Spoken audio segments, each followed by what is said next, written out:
Have you ever just hit a wall trying to learn something new? Maybe it's a language, some complicated concept for work, or even a new skill you're passionate about. It's so frustrating when it just won't stick. But here's a crazy thought.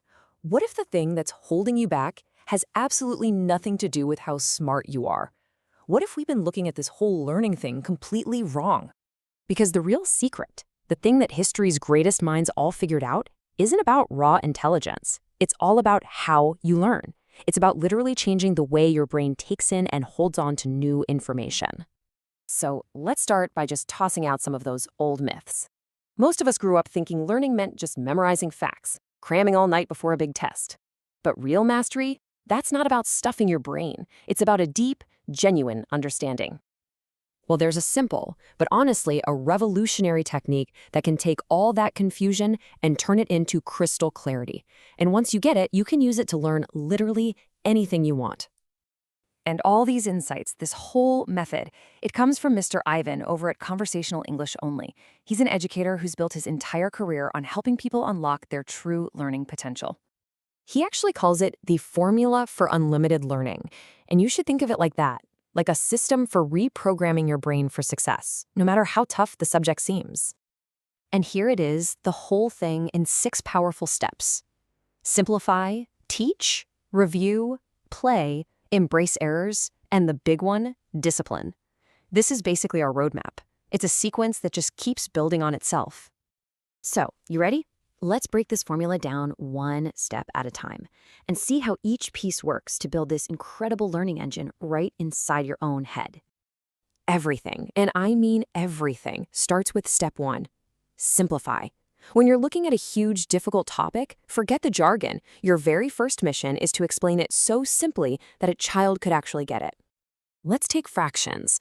Instead of getting all tangled up in words like numerators and denominators, you just start with a pizza.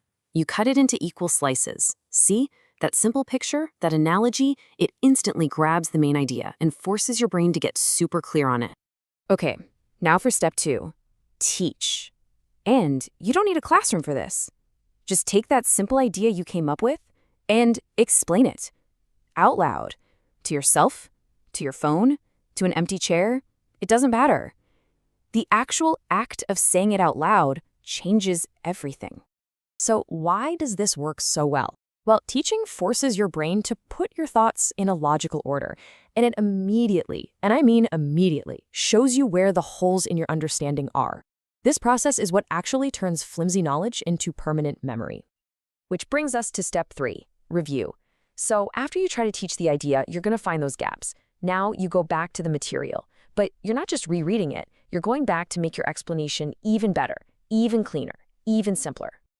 Here's another fantastic example. The scientific definition of gravity, it's fine. It's accurate, but it's abstract. But the analogy, an invisible magnet pulling things together, boom, you get a powerful picture in your head. That feeling right there, that's what deep understanding feels like. Okay, now for a really fun one. Step 4 is to play. Our brains just thrive on variety. Simple repetition over and over. It gets so boring. To really truly lock in what you're learning, you have to get creative with it, kind of like a kid would. So what does it mean to play with knowledge? Well, you could draw a picture of it. You could come up with a brand new metaphor. You could try explaining it from a totally different point of view. When you play with an idea, you're not just memorizing. You're building these strong, flexible connections in your mind. You're actually creating. Step 5, this one's huge. It's a total mindset shift. You have to embrace your errors. Instead of feeling embarrassed or dumb when you make a mistake, you need to see them for what they really are. A compass. Every single error points you exactly where you need to improve. I absolutely love this quote from Mr. Ivan. It just nails the idea perfectly. A mistake isn't a dead end, it's a doorway. That moment you forget something important, that's your brain telling you it's ready to grow. Fix it right then, and you'll probably never forget it again. And that brings us to the final and maybe the most important step of all, the one thing that makes this entire system fire on all cylinders: discipline. Look, there's no magic trick here. Even the best learning system in the world needs you to put in consistent work. And here's the crucial part. Every single time you try to simplify, teach, and review, you're taking another step up the staircase to mastering that skill. With consistent practice, something that once felt totally impossible just becomes inevitable. So there you have it. This isn't just some abstract theory. This is your new learning playbook. It's a real, practical tool you can start using the second this is over. Let's just run through that playbook one last time real quick. 1. Simplify it down to its core. 2. Teach it out loud to find the holes. 3. Go back and review to make it even simpler. 4. Play with it. Look at it from different angles. 5. Use your errors as a guide. And 6. Stay consistent. Do the work. I want to leave you with one last powerful quote from Mr. Ivan because it's so important. Just remember, a disciplined mind isn't born, it's built. This formula, this is your blueprint. So really, the only question left is a pretty simple one. Now that you have the method, what will you master first?